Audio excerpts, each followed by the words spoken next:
다음 순서로 이제 몰로코의 Head of Solutions Architecture로 지금 재직 중이신 JC 파크님을 소개해드리겠습니다.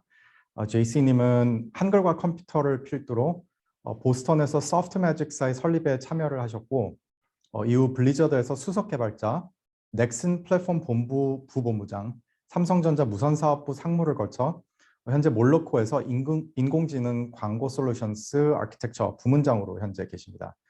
JC님은 25년 이상의 어플리케이션과 웹, 그리고 클라우드와 데이터, 머신러닝을 비롯한 콘텐츠 제작, 그리고 클라이언트 서버 툴 및 테스트를 위한 전체 개발 설계와 관리 경험을 풍부히 가지고 계신데요. 오늘 강연은 모두를 위한 ML이라는 주제로 발표를 해주시겠습니다. 제이스님 좀 나와 계신가요? 네, 안녕하세요. 제이시팍입니다. 네, 편하실 때 시작해 주시면 감사하겠습니다. 네.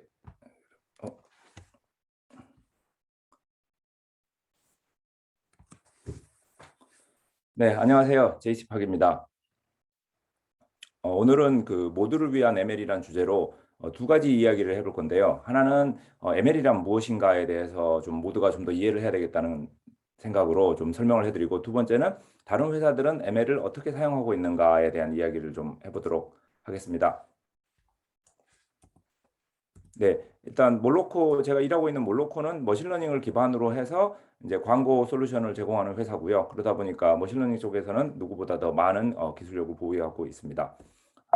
방금 그 설명드리셨지만 저는 오랫동안 개발을 많이 했고요. 그중에서 최근 그 3개사에서는 넥슨에서는 약간 플랫폼 쪽 일을 많이 했고, 그러면서 데이터와 약간 머신러닝의 중요성에 대해서 많이 깨닫게 됐고, 삼성전자에서는 그래서 광고 사업부를 새로 만들어서 거기서는 이제 머신러닝 이용한, 사실 머신러닝을 제일 많이 이용하는 게 광고 쪽이거든요. 그래서 광고 쪽 일을 했었고, 그러다가 이 플랫폼을 다른 회사들한테 공급하면 더욱더 좋겠다 라는 생각이 들어서 몰로코에 와서 머신러닝에 이제 머신러닝을 기반으로 한 몰로코의 머신러닝을 기반으로 한 광고 플랫폼을 다른 회사들에 약간 알리는 그런 일들을 하고 있습니다. 네, 그래서 이 시대의 흐름을 좀 볼 필요가 있는데요. 저희가 잘 아다시피 PC의 시대가 있었고, 그리고 인터넷의 시대, 모바일의 시대, 그리고 지금은 빅데이터와 머신러닝의 시대라고 볼 수 있죠. 이런 시대 하나하나가 나올 때마다 굉장히 많은 세상의 변화가 일어나고, 그러면서 새로운 회사들이 또 이제 등극을 하죠. 예를 들면 PC의 시대에 마이크로소프트가 나오고, 인터넷의 시대에 구글, 모바일 시대에 애플이 나왔다. 그러면 이제 지금 빅데이터와 머신러닝의 시대에 어떤 회사들이 나올 것인가? 그리고 이게 또 왜 중요하냐면, 예를 들어서 인터넷 시대, 모바일 시대에 회사에서 직원들이 일을 하는데, 저희가 IT 기업이라면 그 IT 기업의 사실 대부분의 사람들이 모바일을 알아야 돼요. 예를 들면 인사팀의 사람, 재정팀 사람이라고 모바일은 몰라도 된다. 뭐 개발팀 아니면 인터넷 몰라도 된다. 이게 아니잖아요. 모두가 인터넷은 써보고 알고, 모두가 모바일은 써보고 알아야지만 사실 그 회사가 그쪽 방향으로 갈 수 있는데, 안타깝게도 지금 데이터와 머신러닝의 시대는 굉장히 빠르게 이쪽으로 변하고 있고, 누구나 다 예를 들면 10년 후에는 예를 들면 뭐 인공지능이 모든 일을 대체할 것이다 라고 생각을 하지만, 너무나 데이터와 머신러닝에서 멀리 지내고 있어 사람들이. 저는 그게 굉장히 위험하다고 보고요. 그래서 사실 제가 이 세미나를 하게 된 이유도, 회사의 그 개발자들만 머신러닝을 이해하는 게 아니라, 회사의 개발자들만 모바일을 이해하는 게 아니라, 회사의 모든 사람들이 이걸 다 이해를 해야 사실상 회사가 올바른 방향으로 갈 수 있다고 믿기 때문에 이 내용을 설명을 드리게 되었습니다. 그래서 이런 PC, 인터넷, 모바일, 그리고 이제 데이터와 머신러닝으로 굉장히 세상이 빨리 변하고 있고, 저희가 모두가 머신러닝을 알아야 된다라는 게 중요합니다. 그리고 머신러닝을 하기 전에 중요한 거는 당연히 데이터가 되겠죠. 저희가 데이터가 없으면 아무것도 못할 텐데, 이 데이터는 어디서 나오느냐 하면 이제 디지털 트랜스포메이션이라고 보통 이야기를 합니다. 결국 회사가 예전에 아날로그 방식으로 일을 하다가 지금은 이제 디지털 방식으로 일을 한다고 하는데, 이게 굉장히 추상적인 개념이지만, 반대로 디지털 트랜스포메이션을 어떻게 하면 성공할 수 있느냐는 각도에서 보면은 보통 네 가지를 이야기합니다. 그래서 이 회사가 기술 역량이 있고, 데이터 역량이 있고, 프로세스 역량이 있고, 조직 변화 역량이 있었을 때 디지털 트랜스포메이션이 된다고 이야기를 하는데, 보시면 알겠지만 결국 앞에 세 가지가 필요한 거죠. 그전에는 기술로 의존하지 않았던 거를 이제는 기술로 하고, 그전에는 데이터를 보지 않고 했던 거를 이제는 데이터를 보고, 그전에는 프로세스가 없이 그냥 주먹구구로 했던 거를 이제 프로세스를 가지고 하는, 그리고 이런 기술 변화, 데이터 변화, 프로세스 변화를 주려면 조직 변화 역량이 있어야 되거든요. 그래서 이런 모든 거를 계속 끊임없이 변화를 줄 수 있는 조직만이 조직을 변화시켜서 기술을 써서 데이터를 모으고, 그 데이터를 기반으로 한 모든 일을 진행하는 프로세스를 셋업했을 때 회사들이 이제 디지털 트랜스포메이션을 할 수 있고, 그렇게 되었을 때 이제 양질의 데이터들이 나오게 되고 그 데이터를 기반으로 이제 머신러닝이 가능해지게 됩니다. 그래서 데이터가 결국 중요한 건데요. 데이터는 저는 이제 두 가지 쓸모가 있다고 보통 이야기를 하는데 첫 번째는 결국 사람입니다. 사람이 데이터를 보고 일을 하는 거죠. 그래서 사람이 어떻게 데이터를 보느냐? 비주얼라이제이션이죠, 결국. 그래서 예를 들어서 게임 회사가 게임을 출시했는데 뭐 매출이 올라간다, 매출이 떨어진다. 어떤 스테이지에서 사람들이 많이 죽는다. 어떤 아이템들이 사람들이 다 좋아한다. 뭐 리포트를 만들겠죠. 그래프를 그리고 모든 게 다 비주얼라이제이션입니다. 결국 사람들한테 그 데이터를 제일 보기 쉽게 보여주고 사람들이 그걸 보고 결정을 합니다. 그렇게 해서 서비스가 좋아지는 거죠. 당연히 이제 게임을 만들어 출시했는데 제가 게임 회사를 오래 다녔다 보니까 게임 이야기를 많이 할 예정인데요. 게임을 출시를 했는데 데이터를 보지 않고 그 뒤에 비즈니스 한다는 건 말도 안 되죠. 하지만 사람이 보는 거는 한계가 있습니다. 당연히. 왜냐하면은 뭐 어떤 그 스테이지에 들어갔더니 사람들이 다 어려워한다. 그럼 뭐 쉽게 할 수는 있겠죠. 근데 그걸 한 사람 한 사람 맞춰서 다 개인화한다. 이게 사실 쉬운 일이 아니거든요. 뭐 물건도 마찬가지죠. 요즘 제일 많이 팔리는 물건을 쇼핑몰에서 뭐 앞에 추천을 한다. 뭐 이런 건 가능했지만 한 사람 한 사람 큐레이션 하겠다. 쉬운 일이 아니거든요. 그럴 때 결국 이제 머신이 나오게 되고 머신러닝이 나오게 되고 인공지능이 나오게 되고 그거를 쉽게 이야기하면 개인화라는 키워드로 잡을 수 있습니다. 결국 우리가 데이터를 모으게 되면 사람들이 눈으로 보고 사업에 이용을 하든가 아니면 기계한테 주면 기계가 그걸 다 해석해서 하는. 그래서 이거를 제가 다른 이야기로 할 때 사람이 보고 쓸모없는 데이터는 기계가 봐도 쓸모가 없어요. 결국은 저희가 데이터를 모아 가지고 바로 기계한테 넣는 거는 굉장히 위험한 일이고요. 데이터를 모아서 먼저 사람이 보고 이게 쓸모 있는 데이터인지 검증을 하고 만약에 이 사람이 굉장히 많이 있고 데이터가 굉장히 많이 있다면 더욱더 많은 일을 할 수 있을 텐데 우리가 근본적으로 사람을 그렇게 많이 채용해서 데이터를 볼 수가 없잖아요. 그러다 보니까 결국 기계한테 주는 겁니다. 결국 이걸 바꿔서 말하면 예를 들면은 뭐 알파고 같은 경우도 이세돌보다 결국 바둑을 잘 두는 거잖아요. 그래서 여기에 기계들도 사람이 할 수 있는 일을 기계가 좀 더 빠르게 굉장히 이제 라지 스케일로 24시간 쉬지 않고 크게 할 수 있다. 요 개념으로 보면 좋습니다. 그래서 결국 사람이 하는 일을 기계가 하는 거라고 봐야 되고 그거를 좀 더 빠르게 많이 잘할 수 있다라고 보시면 될 것 같고 결국 데이터를 사람이 본다. 그리고 이걸 기계한테 넘겨서 자동화한다. 이 개념으로 보시면 좋을 것 같습니다. 그리고 아래쪽에 있는 거는 이제 스노우플렉이라는 유명한 이제 데이터 플랫폼인데 좀 데이터 쪽에 관심 있으시면 이런 좀 유명한 상용 데이터 플랫폼을 좀 봐보시면 이런 회사들이 어떻게 데이터를 수집해서 쓸 수 있도록 이렇게 API로 플랫폼화 해주나 이런 큰 그림을 보실 수 있겠습니다. 데이터를 다룰 때 굉장히 중요한 건데요. 프라이버시, 날이 가면 갈수록 더 중요해지죠. 그래서 뭐 데이터는 다 우리 거다. 아닙니다. 이 사용자의 데이터는 사용자한테 속해 있고 우리가 사용자한테 동의를 받았을 때만 그 데이터를 좋은 서비스를 만들 수 위해서 쓸 수 있겠죠. 그래서 뭐 미국의 CCPA라든가 뭐 유럽의 GDPR이라든가 한국의 뭐 데이터 상법 굉장히 많은 법들이 많은데 이런 거를 많이 좀 잘 아셔야 됩니다. 그러니까 어느 정도 기본 개념을 아셔야지 안 그러면은 이 뭔가 산을 다 쌓았는데 이 기반이 약한 그런 문제점이 발생할 수도 있습니다. 그래서 이제 본격적으로 이제 그 인공지능 이야기를 해볼 건데요. 처음에는 이제 예전 뭐 한 60년 전에 이제 AI라는 개념이 나와서 이제 열심히 알고리즘을 만들었죠. 그래서 뭐 체커 같은 것도 만들고 체스 같은 것도 만들고 근데 그 당시만 해도 열심히 체스를 알고리즘 해서 사람까지는 이겼지만 바둑 같은 경우는 경우의 수가 너무 많은 거예요. 그래서 인공지능을 할 수가 없었죠. 그래서 계속 이제 지지부진하고 있었는데 머신러닝이라는 새로운 개념이 나왔고 약간 사람이 학습을 하듯이 '기계한테도 학습을 할 수 있지 않을까?'라는 걸로 이런저런 실험을 하다가 '뭐야 기계한테도 학습을 시키니까 사람처럼 지능이 생기네?' 뭐 그런 게 나와서 자세한 내용은 조금 이따 설명드릴 거고요. 머신러닝이 나와서 굉장히 그 발전을 하게 됐고 그러면서 '아 이거를 좀 더 복잡하게 하자. 굉장히 단순한 게 아니라 굉장히 복잡한 레이어도 이렇게 학습을 시킬 수 있겠다.' 그래서 딥러닝이라는 좀 더 복잡한 개념이 나와서 인제 사람의 뇌와 비슷하게 어떤 특정한 주제에 대해서는 예를 들면 알파고처럼 학습을 할 수 있게 된 거죠. 그래서 이거를 인제 지금은 통틀어서 그냥 AI라 그러면은 사실상 머신러닝이 거의 주를 이루고 있고 그 머신러닝 안에는 딥러닝이 굉장히 핫한데 그냥 딥러닝이라고 부르는 회사도 있지만 그냥 머신러닝이라고 부르는 회사도 있어요. 그래서 약간 이 세 개의 용어는 이제 혼용되고 있다. 근데 셋 중에서 제일 유행하는 거는 그냥 ML이다 정도만 생각하시면 될 것 같고요. 여기에서 실제로 이게 어떻게 돌아가는지 그래서 뭐 오늘 그 드릴 말씀 중에 제가 볼 때는 요게 인제 하나의 핵심 중에 하나가 될 텐데 그 개발을 안 하시는 분들도 이 개념을 이해하시면 되게 인제 머신러닝을 이해하기가 쉬워집니다. 그래서 일반적인 프로그래밍은 당연히 데이터를 넣고 룰을 넣으면 아웃풋이 나와요. 예를 들어서 데이터를 1, 2, 3을 넣고 룰을 곱하기 2라고 주면 아웃풋은 2, 4, 6이 나오죠. 그래서 1, 2, 3 넣고 곱하기 2 하면 2, 4, 6 나오면 당연합니다. 근데 여기서 우리는 항상 데이터와 룰을 좀 아웃풋 나오는 것만 생각했었는데 그 머신러닝이라는 개념을 만들어낼 때 이걸 가지고 이런저런 실험을 하다가 데이터를 1, 2, 3을 넣고 아웃풋을 2, 4, 6을 넣는 거예요. 그리고 컴퓨터가 뭔가 똑똑하게 하는 게 아니고요. 사실은 안에서 랜덤하게 5만 잡가지를 트라이합니다. 그래서 이게 학습이라는 게 되게 재밌는 건데 그냥 랜덤하게 5만 잡가지를 안에서 트라이를 하다 보니까 곱하기 2를 하니까 데이터하고 아웃풋이 연결이 된다라는 거를 발견하는 거예요. 발견.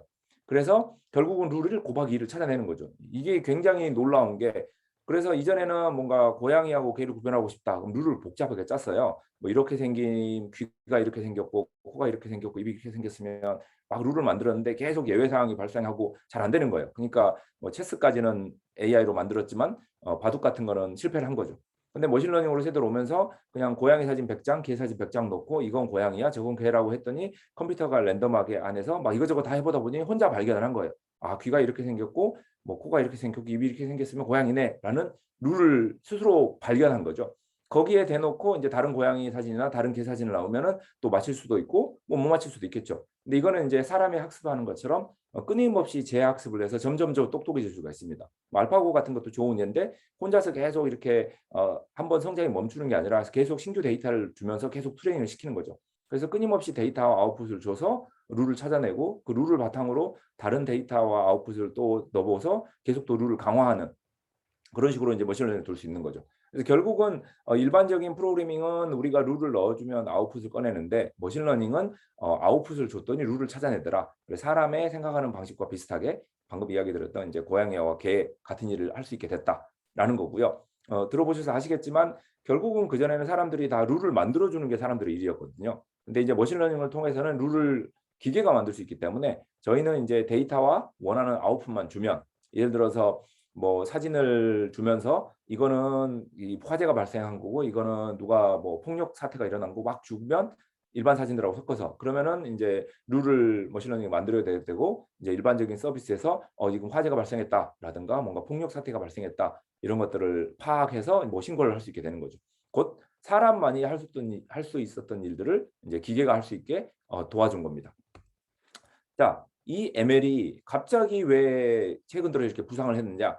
이유는 이제 ABC라고 하는데요. 이 알고리즘이 사실상 방금 뭔가 1, 2, 3 주고 2, 4, 6 주면 뭐 랜덤하게 막 하다가 곱하기 2를 찾았다 그러잖아요. 근데 그거를 찾는 방식이 여러 가지 이제 알고리즘들이 있어요. 그래서 뭐 CNN, DNN, 뭐 트랜스포머 여러 가지 알고리즘들로 그 룰을 찾아내는 거를 하고 있는데 그런 알고리즘에 관련된 논문들이 최근에 굉장히 많이 발전해서 나왔어요.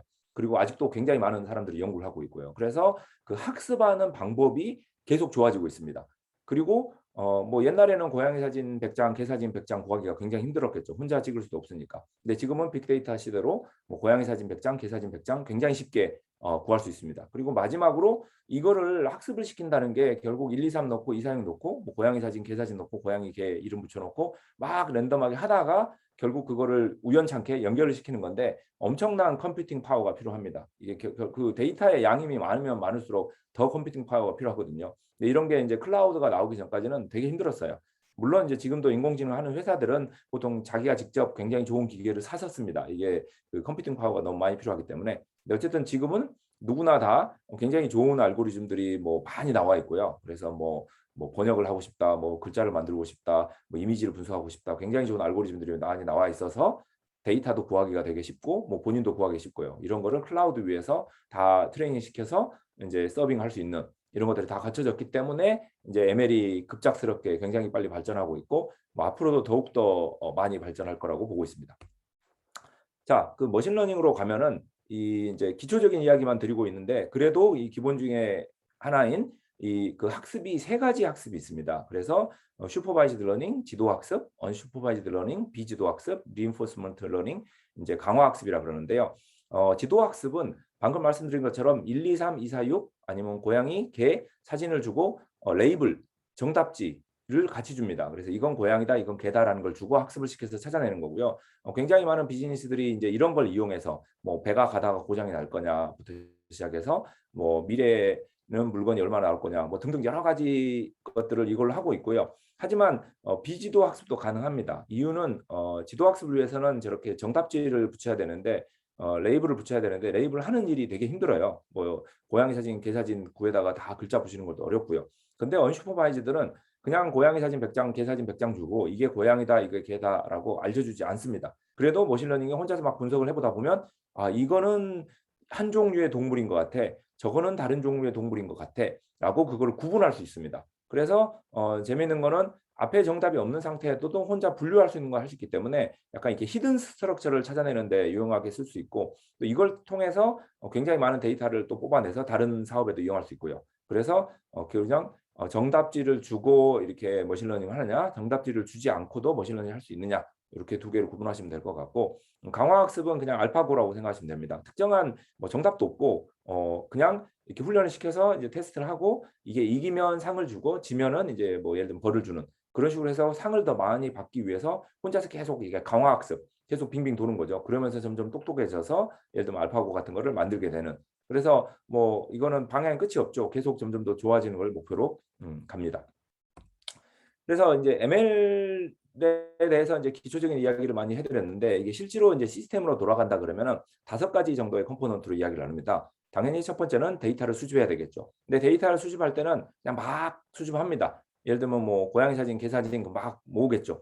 그 다음에 이제 그거를 이제 머신러닝에 넣어서 트레이닝을 해야 되는데 사실 그 데이터를 다 넣으면 너무 낭비입니다. 예를 들면은 고양이 사진, 개 사진이라 그러면은 엄청나게 배경이 큰데 고양이하고 개가 조그매요. 근데 이 사진을 넣는 건 의미가 없잖아요. 고양이하고 개만 잘라서 넣어야죠. 그리고 심지어 고양이하고 개도 예를 들면 귀, 코, 입, 눈 이런 게 굉장히 중요합니다. 그래서 그것만 잘라서 넣는 게 전체 사진 넣는 것보다 유리할 수도 있죠. 그리고 이 이미지가 뭐 예를 들면 압축이 안 돼 있고 너무 커요. 그러면은 당연히 학습하는데도 되게 힘들겠죠. 그럼 이미지도 좀 압축된 상태로 주고 이런 식으로 그 데이터를 머신러닝에 사용하기 좋게 적절하게 잘 잘라냅니다. 그리고 뽑아내고 그래서 거기서 뽑아낸 것들을 이제 피처라고 부르고 당연히 이제 머신러닝은 뒤에 이제 뭔가 어떤 알고리즘을 썼고 뭐 어떤 뭐 인프라를 가지고 있고 이런 게 굉장히 중요한데 결국은 데이터입니다. 좋은 데이터를 넣으면 좋은 결과가 나오고 나쁜 데이터를 넣으면 나쁜 결과가 나옵니다. 그래서 제일 중요한 건 항상 데이터라는 거 기억해 주시고요. 그래서 이런 식으로 피처들을 잘라서 이제 드디어 이제 학습을 합니다. 그러면 이제 모델이라는 걸 만들어내는데 이게 우리 사람의 뇌처럼 이 기계들한테 이 데이터를 줘서 학습을 시켜서 나온 결과물을 이제 모델이라고 그러고요. 이 모델에다가 이제 다른 고양이 개 사진 넣고 맞춰봐. 그러면 이제 맞추는 거죠. 근데 어쨌든 이 모델을 만들 때 그 어떤 식으로 랜덤하게 이제 학습을 해서 그 모델을 만드냐에 대해서 이제 알고리즘들이 많이 나와 있거든요. 뭐 DNN, CNN, 트랜스포머 뭐 등등등. 그래서 특정한 알고리즘을 고르거나 뭐 섞어서 쓰거나 뭐 데이터도 넣을 때 뭐 여러 가지 방식으로 넣을 수도 있고요. 그런 걸 넣어서 훈련을 시키면 결국 이제 사람의 뇌 같은 게 이제 툭 튀어나오는 거죠. 그래서 이제 그 툭 튀어나온 모델에다가 이제 고양이 개 사진 다른 사진을 테스트해 보죠. 그래서 잘 되는지 확인을 하고 실제로 이제 출시를 합니다. 그러면 이제 서빙이 되겠죠. 근데 재밌는 거는 저희가 이제 고양이 사진, 개 사진 100장을 넣어서 했고 그다음에 다른 고양이 사진, 개 사진 예를 들면 10장씩 더 남겨 놨다가 그걸로 테스트를 하고 출시를 했고 실제로 그러면 이제 전혀 다른 또 사진들이 계속 들어오겠죠. 그거 가지고 이제 실제로 이제 비즈니스 이용하는데 그 비즈니스에 이용한 결과도 다시 데이터로 모아야 됩니다. 그래서 다시 이 서클을 다시 돌게 되죠. 이건 이 뒤에 이야기할 이제 ML 옵스 이야기인데 결국은 저희가 프로그래밍 하는 거는 한번 만들어 출시하고 뭐 물론 요즘은 이제 업데이트도 많이 하게 하지만 어쨌든 그게 완성품이라고 볼 수 있는데 약간 데이터 머신러닝 쪽에서는 이 데이터 자체가 사실은 코드거든요. 그러니까 어떤 데이터를 넣냐에 따라서 어떤 모델이 나오는지가 전혀 바뀌게 됩니다. 뭐 예를 들면 고양이하고 개 사진을 고양이들이 전부 귀가 좁빗하고 개들은 귀가 전부 동그래요. 그러면 당연히 모델은 뭐 사람도 마찬가지겠지만 사람들한테도 똑같은 사진 보고 훈련시키면은 고양이는 귀가 뾰족하고 개는 귀가 동그랗구나라고 이해하게 되잖아요. 모델도 마찬가지로 그 준 데이터대로 학습해서 굉장히 편향성을 가질 수도 있게 됩니다. 그래서 어떤 데이터를 주느냐에 따라서 전혀 다른 결과가 나오기도 하고 또 지속적으로 새로운 데이터를 줘서 비즈니스를 계속 돌리면서 학습이 돼야 됩니다. 그래서 마지막 5번째 그 컴포넌트는 이게 성능이 잘 나오는지 그리고 문제는 없는지 그리고 새 데이터는 계속 들어가는지를 끊임없이 임프루브를 해야 됩니다. 그래서 이 5번이 없으면 이게 전체가 돌아가지 않는 그래서 이 5가지 좋은 데이터를 모으고 피처를 뽑아내고 이제 모델을 학습시킨 다음 그거를 이제 테스트해서 이제 실제로 출시하고 모니터링하면서 계속 임프루브하는 이런 과정들을 쭉 해야 되는 거라 대부분의 ML 하는 회사, ML을 좀 시도해보는 회사들이 사실상 약간 그 실험실에서 실험하듯이 뭐 데이터 조금 모아가지고 뭐 알고리즘 조금 만들어 해보고 야 잘 되네라고 하는데 그거하고 실제로 이걸 서비스에 이용하고의 갭은 어마어마합니다. 말하자면 그거는 진짜로 프로그램 하나 만들어서 내 기계에서 살짝 돌려봤더니 잘 돌더라. 근데 그걸 실제로 사용자 1,000만 명한테 출시해서 돌려보면 오만 문제가 다 생길 거잖아요. 뭐 동접이 뭐 500만이 된다 그러면은 또 어마어마한 문제가 생길 거고. 그래서 약간 이 ML이 혼자서 아니면 사무실에서 이렇게 실험으로 조금 해보는 것과 이게 출시해서 돌려보는 거는 엄청난 차이가 있다는 거는 이런 그 ML 시스템을 가지고 이해하실 수 있겠습니다. 그래서 방금 그 ML 뭐 이야기 조금 하면서 실패한 이야기도 잠깐 들었었는데요. 뭐 고양이하고 개가 뭐 100장씩 줬는데 고양이 100장이 다 비슷해요. 뭐 개 사진도 다 비슷해요. 그러면은 사실상 훈련이 잘못되겠죠. 그러니까 그거는 잘 맞추는데 다른 거는 못 맞추죠. 아니면은 고양이 사진 100장이 너무 다양한 거예요. 개 사진 100장도 너무 다양한 거예요. 그러면 사실 훈련 자체가 또 실패합니다. 맞출 수가 없는 거죠. 그래서 적절한 데이터로 들어가야 되는 거고, 아니면 이미지가 압축이 하나도 안 돼 있으면 훈련하는 데 너무 오래 걸 수도 있죠. 그걸 결국 읽어서 분석하고 뭐 해야 되니까. 그래서 결국은 데이터를 잘못 넣으면은 여러 가지 이유로 이런 식으로 뭐 언더피팅, 오버피팅, 슬로우 트레이닝으로 ML이 실패할 수도 있습니다. 그래서 이 실패하는 경우가 생각보다 많고요. 그래서 이런 것들을 주의하셔야 됩니다. 그리고 처음에 방금 이야기 드렸던 ML 옵스, 결국 저희가 데이터를 모아서 모델을 정하고, 그래서 실제로 모델을 만들어서 출시를 하고 사용자들의 반응을 보고 다시 돌아가는. 예를 들면은 이제 커머스에서 이제 추천 엔진이라고 그러겠습니다. 그러면 당연히 이제 커머스에서 예를 들면 지난 한 주 동안 사람들이 다 샀던 기록들을 바탕으로 분석을 합니다. 그래서 추천을 해요. 그래서 모든 사용자들한테 추천을 하겠죠. 그러면 사용자들이 그걸 보고 다시 클릭을 하면 또 다른 물건을 사는 거잖아요. 그러면 지난 한 주 동안 데이터 모은 걸로 모델을 만들어서 추천하는 거는 사실 그는 지난 한 주 동안의 데이터만 가지고 하는 거예요. 그럼 그다음부터 일주일이 또 지났어요. 그럼 일주일 동안 사용자의 소비 패턴은 바뀔 수도 있는 거고, 특히 내가 뭘 추천했냐에 따라서, 이 추천 엔진이 뭘 추천했냐에 따라서 다른 제품으로 갈 수도 있는 거잖아요. 결국 그 처음 데이터로 트레이닝을 해서 만든 모델로 추천한 걸로 사람들이 다시 거기에 반응을 할 것이고, 그 반응의 결과를 다시 데이터로 모아서 다시 또 모델링을 해야 되는, 결국 이게 이제 무한 루프로 계속 돌게 되는 게 MLOps고, 데이터로 비즈니스를 하기 위해서는 이게 굉장히 중요합니다. 제가 최근에 이제 어떤 그 배 만드는 회사랑 이야기할 기회가 있었는데, 거기서도 실험실에서 열심히 해가지고 배가 이렇게 문제 생기는 거를 발견할 수 있는 알고리즘을 만들었어요. 근데 문제는 그 알고리즘으로 모든 배에 출시를 해서 배 엔진 같은 거를 계속 모니터링하면서 문제가 생기는 걸 찾을 텐데, 그 찾은 다음에 데이터를 다시 모으는 그 루프가 없어요. 그러니까 한 번 만들어서 내면 끝인 거죠. 그러면은 사실 머신러닝은 죽습니다. 그렇게는 일이 안 돌아가요. 결국 그 배들한테 그 서비스가 설치가 되고 계속 그 배의 모든 장비를 검사한 다음에 문제가 생기면 문제가 생겼다고 얘가 찾아낼 수 있어야 되고, 못 찾아낸다면 사람이라도 찾아내고 그거를 바로바로 이 시스템에 다시 데이터로 들어와야죠. 그래야 데이터가 다시 또 돌아가면서 점점 시스템이 개량이 되는데, 이게 루프가 끊기면은 안 됩니다. 이 이야기는 나중에 이제 테슬라 이야기할 때 조금 더 할 텐데요.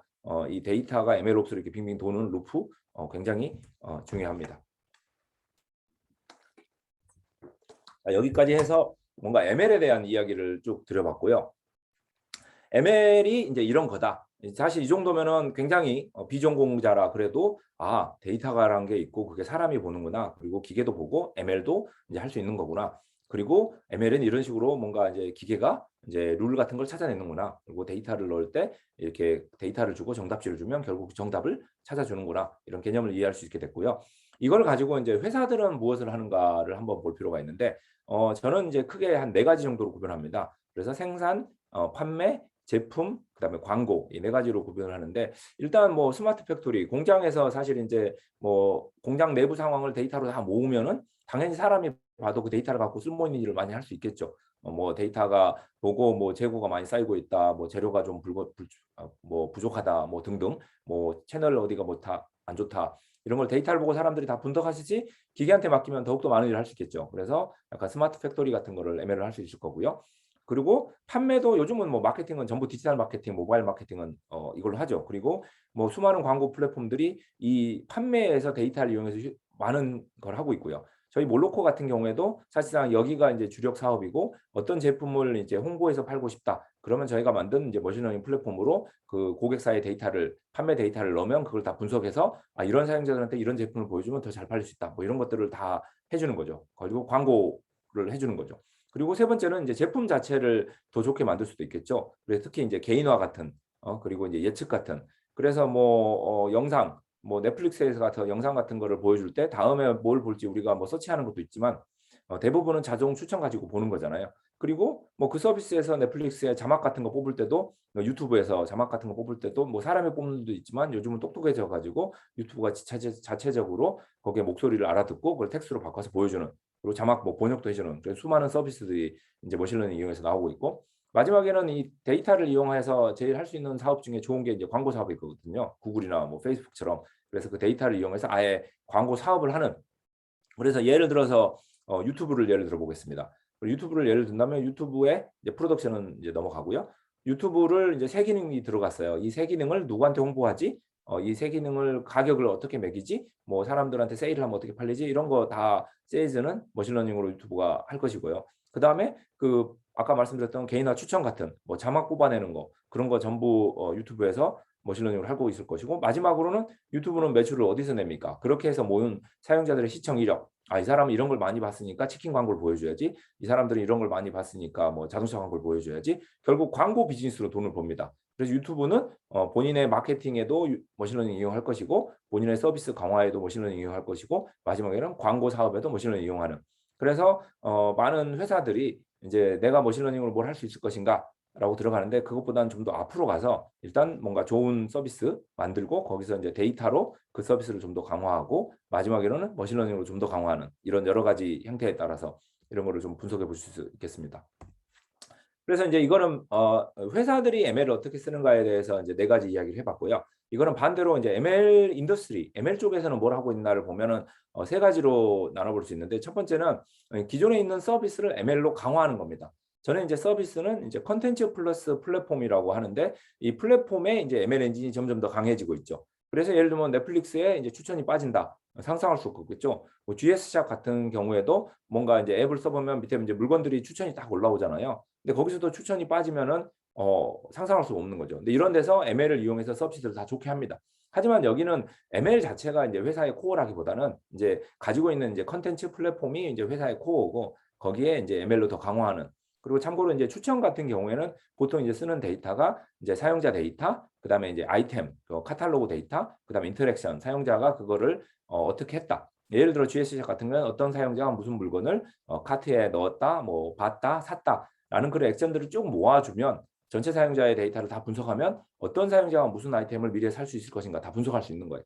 예를 들면은 저희가 이제 최근에 그 이런 추천 엔진을 잘 만들어서 그 저희 몰로코가 GS샵에 한번 공급한 적이 있었는데, GS샵이 원래 쓰던 내부의 추천 엔진이 있었어요. 그것보다 저희가 머신러닝으로 굉장히 공들여서 만든 추천 엔진을 바꿨더니 매출이 거의 2배 이상 나오는, 놀랍죠.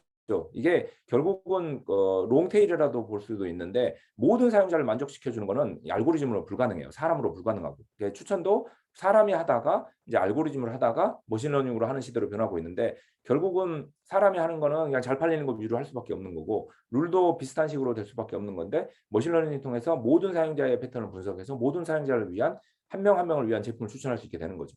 그런 식으로 GS샵을 바꿔봤더니 아까 말씀드렸듯이 그 섹션에서만 매출이 2배 이상 올라가는 성과가 나오는. 그래서 많은 회사들이 좋은 데이터가 있다면 머신러닝으로 다양한 일을 해볼 수 있고, 특히나 이런 개인화 쪽에서 많은 일을 해볼 수 있습니다. 그다음에 이제 추천 말고 포캐스팅, 약간 미래 예측. 이제 예를 들면 물건을 우리가 이제 매입을 하고 판매를 하는데 재고 관리가 중요하잖아요. 그래서 매입과 판매의 패턴을 보다 보면 미래 예측 될 수도 있고, 뭐 이런 걸로 이제 날씨 예측 같은 것도 할 수도 있고, 뭐 주가 예측 같은 것도 할 수도 있고, 이거는 이제 시간의 흐름에 따라서 어떻게 될 것이다라는 걸 예측하는 거라, 위쪽의 개인화로 지금 이 사람이 필요하는 것을 고르는 거하고 조금 결은 다릅니다. 그리고 나서 많은 회사들이 또 사용하고 있는 게 이제 텍스트나 보이스나 이미지나 비디오를 이제 인식하거나 아니면 생성하는, 이게 이제 한 시리즈로 저는 묶어서 보는데요. 이런 류의 그 ML도 많이 사용하고, 마지막에는 이제 자연어 처리. 자연어 처리라 그러면은 뭐 번역이라든지 뭐 요약이라든지 많겠죠. 그래서 크게는 이 네 가지, 개인화, 그리고 이렇게 약간 포캐스팅, 약간 그 이렇게 예측, 그다음에 이런 그 텍스트 이미지 이런 것들을 인식하거나 생성하는, 아니면 자연어 처리, 요 네 가지들을 많이 이용해서 합니다. 근데 요거를 굉장히 섞어서도 많이 사용을 해요. 예를 들면 자율주행이라 그러면 여기 있는 모든 거를 다 쓰겠죠. 뭐 이미지 인식을 하고, 뭐 미래 예측도 하고, 또 개인화도 하고, 뭐 말도 해야 되니까 사용자 말도 알아듣고, 그러면 또 자연어 처리도 해야 되고, 이런 것들 다 섞어서 쓰는 그런 사태도 있겠죠. 그리고 이 ML 자체로 회사를 만들어서 서비스하는 회사도 있습니다. 그러니까 이거는 아까는 넷플릭스 같은 경우는 결국 콘텐츠가 메인이고 ML은 그거를 더 좋게 해주는 거라면 지금 말하는 회사들은 그 ML 자체가 그냥 회사입니다. 예를 들면 제가 일하고 있는 몰로코 같은 경우에도 ML로 이걸 만들었으니까 의미가 있는 거지 ML을 빼면은 사라지거든요. 그래서 결국 ML이 그 회사의 코어인 저희가 흔히 이야기할 때 이제 테크코프라 그러는데 기술이 회사의 핵심인 회사들이 있거든요. 예를 들면 뭐 아마존이라든지 구글이라든지 이런 데는 기술이 핵심이에요. 결국 기술이 빠지면 아무것도 안 남는 거잖아요. 근데 ML 테크 회사도 마찬가지입니다. ML이 빠지면 그 회사의 가치가 없어진 거죠. 예를 들면은 뭐 골프 영상을 전화기로 찍어요. 그럼 그걸 보고 분석해서 이제 골프 이렇게 치면 더 잘 칠 수 있습니다라고 알려준다든가 아니면은 뭐 이렇게 CCTV 영상을 분석해서 지금 뭐 불이 났어요라는 거 알려준다든가 아니면 우리가 전화 통화를 하는데 그 전화 통화를 다 녹음해 가지고 텍스트로 바꿔서 보여준다든가 이런 것들을 다 ML을 통해서 할 수 있는 거고 이 회사들은 이게 핵심인 거죠. 그래서 결국 여기서도 마찬가지로 개인화 그리고 이제 시계열 예측 그리고 이제 텍스트 보이스 이미지 이렇게 생성이나 만드는 거 그다음에 이제 자연어 처리까지 이 네 가지를 이용해서 굉장히 많은 회사들이 나오고 있고요. 특히 이제 한국의 스타트업들이 이런 쪽으로 많이 나오고 있습니다. 그리고 이제 세 번째로 이제 서비스에 ML을 넣어서 강화시키는 거나 아니면 ML 자체로 서비스를 만들거나 아니면 ML로 이제 플랫폼으로 만드는 회사들이 많아요. 다른 회사에서 쓸 수 있게.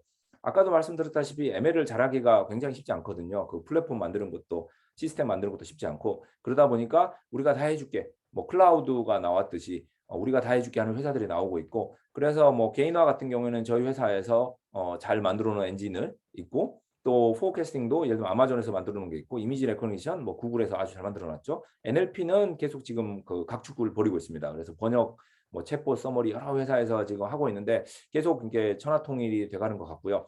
그런데 요거는 이제 심플한 그냥 저희가 이제 데이터만 넣으면 바로 쓸 수 있는 그런 이제 ML에서 서비스 ML 플랫폼들이고요. 내가 직접 하고 싶다. 내가 좀 알고리즘도 좀 고르고 데이터도 넣어서 내가 직접 모델 만들어서 서빙해 보고 싶고 위에 것들은 거의 API로 하는 거거든요. 그러니까 저희 데이터만 넣어주면 답을 주는 거예요. 그러니까 사용자의 구매 기록만 쭉 넣어주면 미래 추천을 다 해주는 거죠. 근데 그게 아니라 내가 좀 더 해보고 싶다 그러면은 이제 그 아마존 세이지 메이커 같은 좋은 툴들이 있습니다. 근데 이런 거를 쓰지 않고 내가 처음부터 다 하겠다. 데이터 파이프라인 다 만들고 모델 트레이닝하고 모델 서빙하고 그 사이에 모든 거 다 하고 모니터링 하겠다. 이건 너무나 일이 크고 절대로 권장하지 않습니다. 저도 삼성에 있었을 때 큰 조직을 만들어서 이런 걸 다 했었는데 굉장히 힘들고 어려운 일입니다. 그래서 아마존 세이지 메이커처럼 좀 다 풀 피처드 ML 플랫폼에 가서 저희는 이제 데이터 넣고 모델을 골라서 좀 해볼 수 있는 게 있고요. 근데 지금 이제 그 흐름을 보면 ML을 다 해주겠다는 회사들이 더 많이 나오고 있습니다. 뭐 데이터 로봇, 데이터 브릭스, C3AI 같은 회사들, 뭐 저희 회사도 마찬가지고요. 몰로코 이런 회사들이 굉장히 많은 모델을 만들어서 뭐 예를 들면 뭐 데이터 로봇 같은 경우에도 뭐 우리는 30개 이상 모델이 있어서 니네가 뭐 공장에 불을 난 걸 보고 싶건 공장 자동화를 하고 싶건 뭐 OCR을 하고 싶건 자연어 번역을 하고 싶건 뭐든지 우리가 다 해줄게. 그냥 데이터만 준비하면 돼. 예, 라는 식으로 해주고 있습니다. 네, 제이씨님 들리시나요?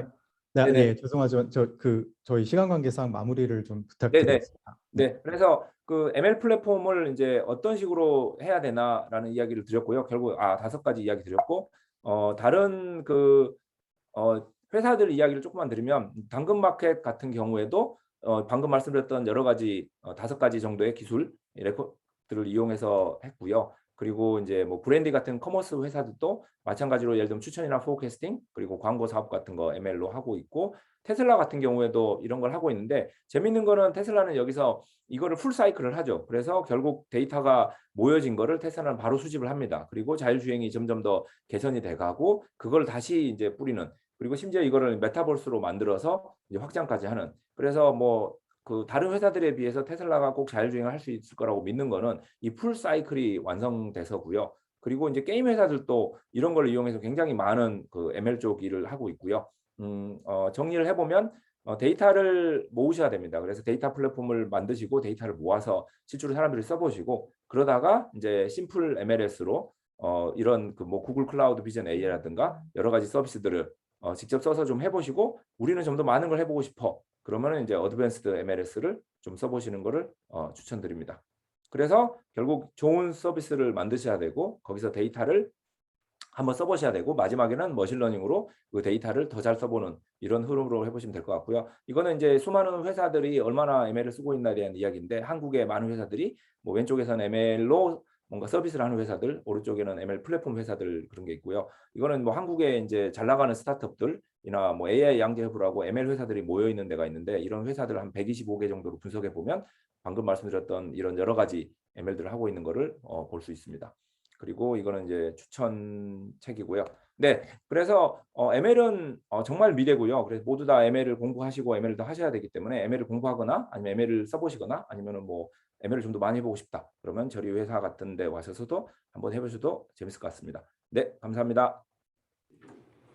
네, 몰로코의 제이슨님 강연 정말 잘 들었습니다. 시간 관계상 저희가 그 질문을 다시 예전처럼 아카이브해서 조금 뒤에 네트워킹 시간 때